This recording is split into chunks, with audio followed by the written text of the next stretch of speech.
Thanks so much. It's wonderful to be here. So I guess my story, part of the story started in the year 2000. I was a postdoc with Joseph Ledoux, and we published a paper that suggested that you can theoretically functionally erase memories.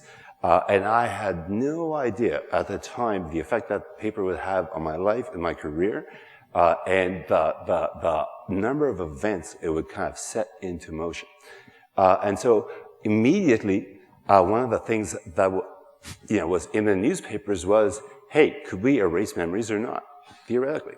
And so when I asked my McGill undergraduates, so if we could erase a memory, so let's say I give them a pill, I offer them a pill, I don't actually give it to them, I say, so why not erase bad memories, right? And typically, and again, these are McGill undergraduates who are, again, savvy. So they say, something along the lines that many people say. So the feeling is that memories kind of define who we are in some ways. So it would be an odd thing to imagine if you just globally wiped out a memory, what beneficial effect that might have, okay?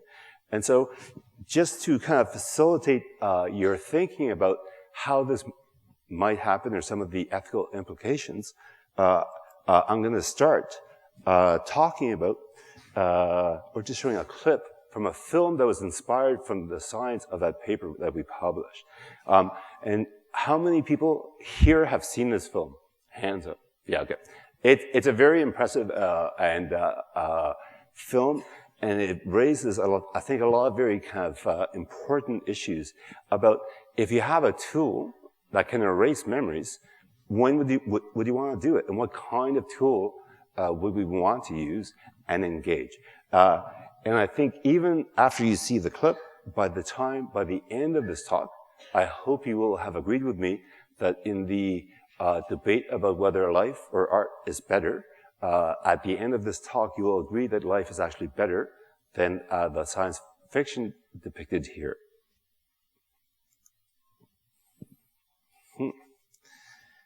It's a silent film. And collect everything you own that has some association with Clementine. Anything. We'll use these items to create a map of Clementine in your brain, okay?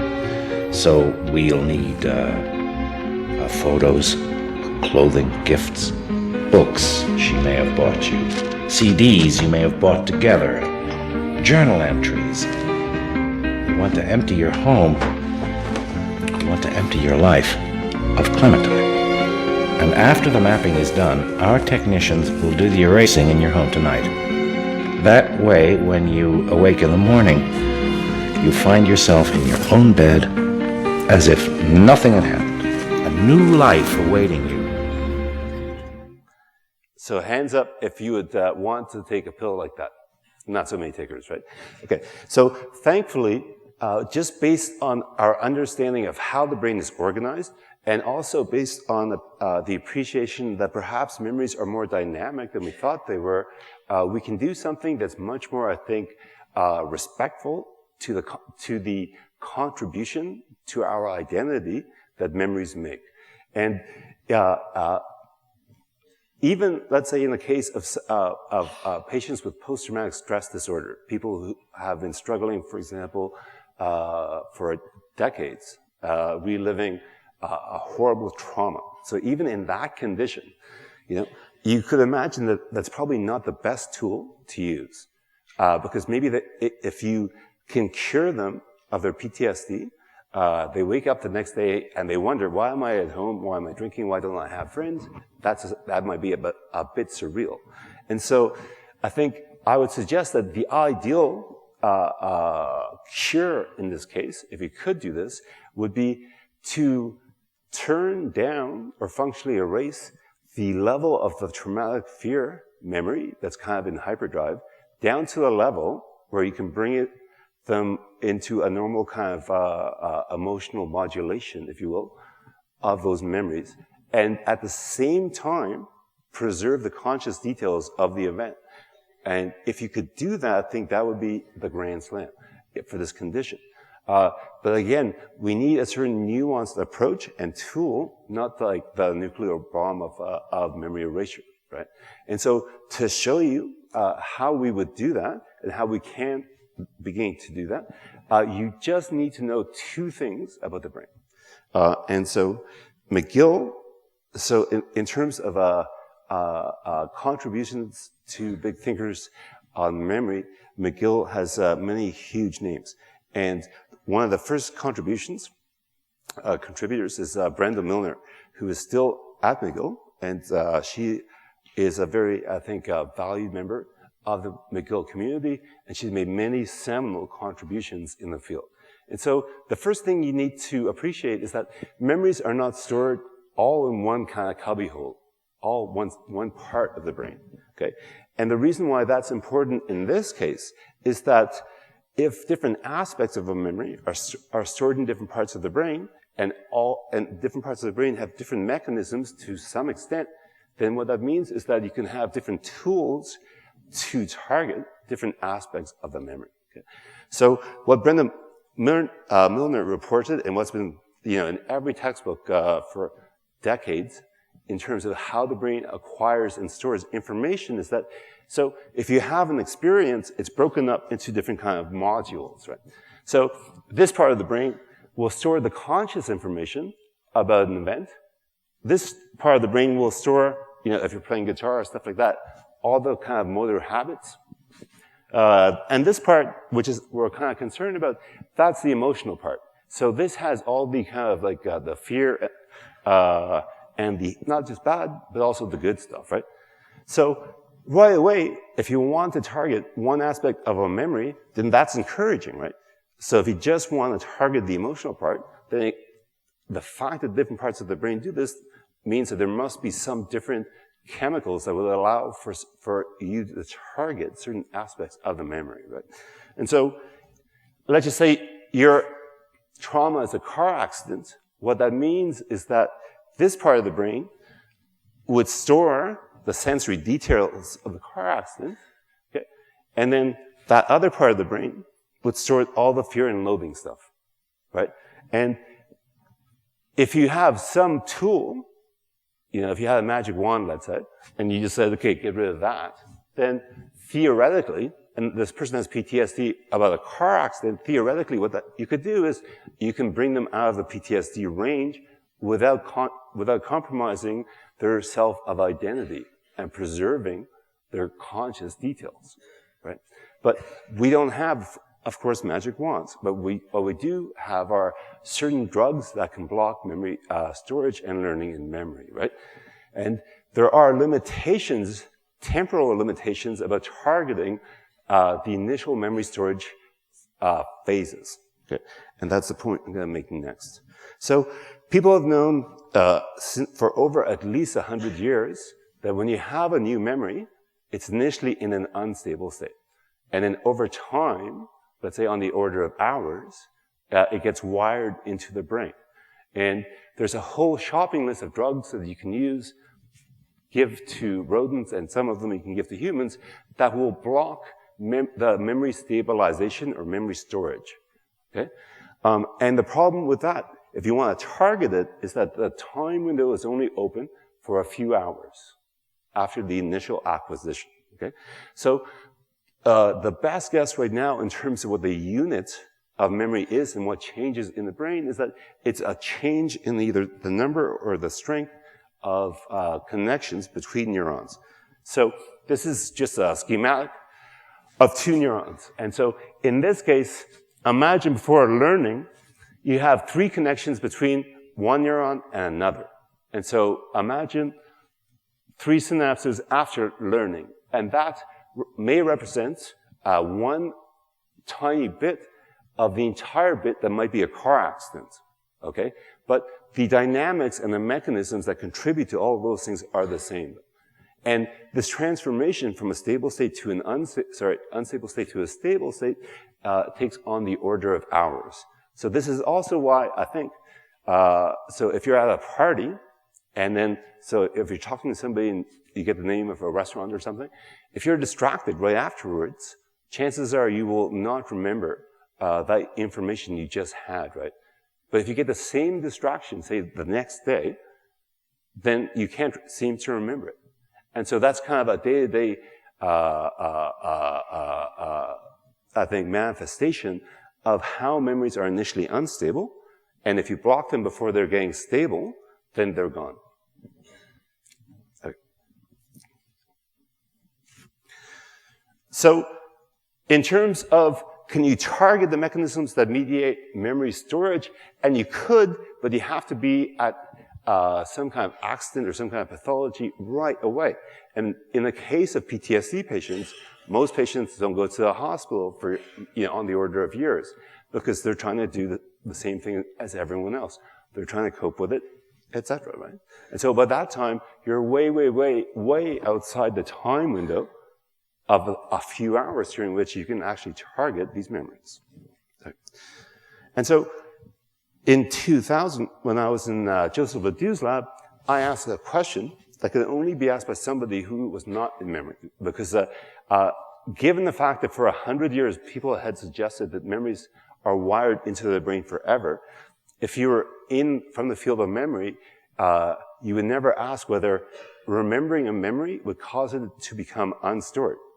And so when I had this idea, I was watching a talk by Eric Kandel, the Nobel laureate, and he had this beautiful story and like showing all of these connections changing with a description of many of the molecules.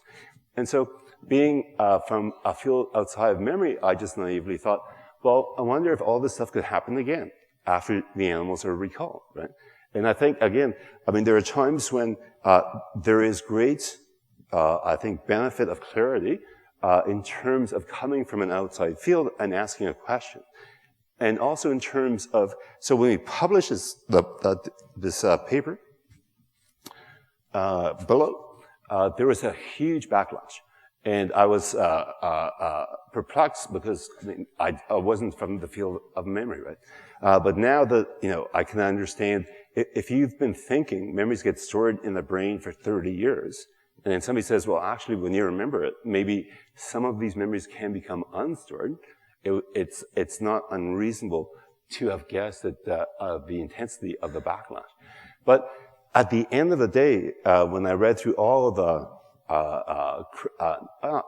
some criticisms and comments, I realized that a lot of very senior people in the field were simply just saying this can't happen. They're not saying here's another interpretation of the data. And so if in science you're not given another interpretation of the data, then that's more of a philosophical position, right?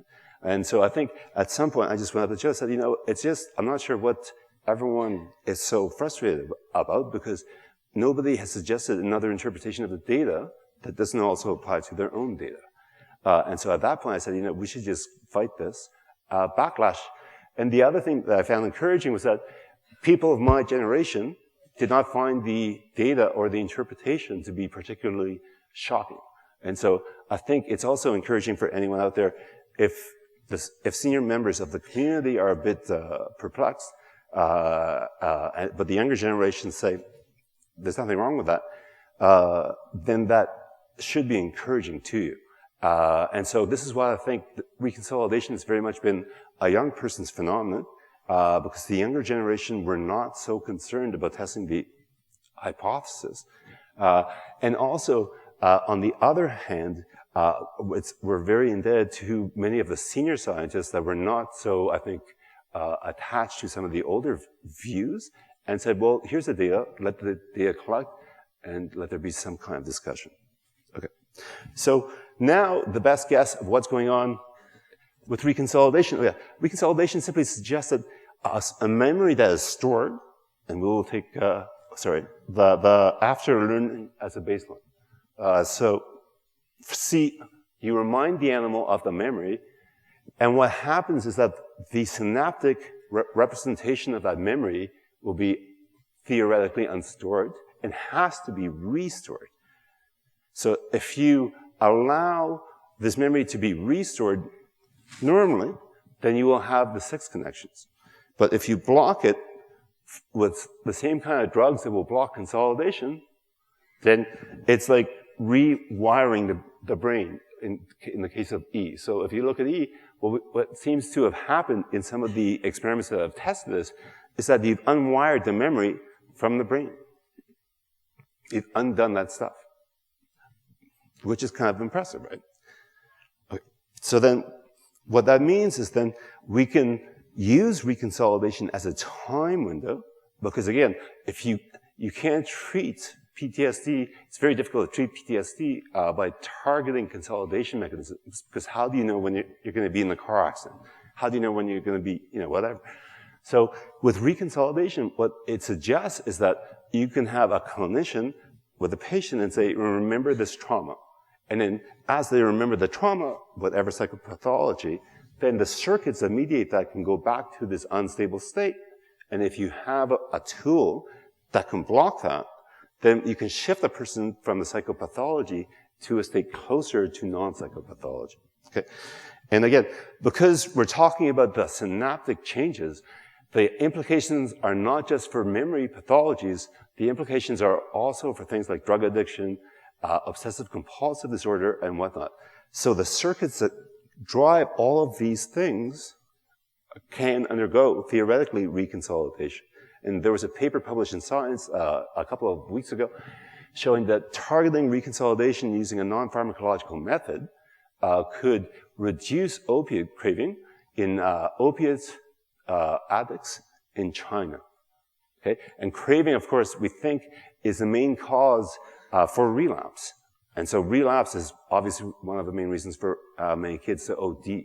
And so that is very encouraging, and it shows that you can target mechanisms such as addiction. Okay, so now I'm going to just show you the result of what happens when you do this in humans, and in a collaboration with Roger Pittman, Scott Orr, and Alain Brunet. And so the idea is, so you reactivate the traumatic memory, and Roger Pittman had shown that if you give the beta blockers, which we've known for, again, 50 years, so again, it's not a new idea. For 50 years, we've known that it will block the emotional aspect of memory processing and spare the neutral aspects, the conscious aspects that are important for helping us identify ourselves, right? And so he had shown that that's effective in reducing PTSD symptoms if you give it to people right at the emerge. So, but most of the people with PTSD, they don't show up at the emergency after their trauma. So what do you do? So this theoretically should open up a time window during which the drug should be able to reduce the strength of the emotional memory by blocking its restorage, but spare the conscious detail of their experience. And so instead of showing you data, she had suffered for 3 years from nightmares after a life-threatening car accident. And Louise O'Donnell Jasmine, who was raped by a doctor at the age of 12. He raped me on his desk, on a chair, and on the floor.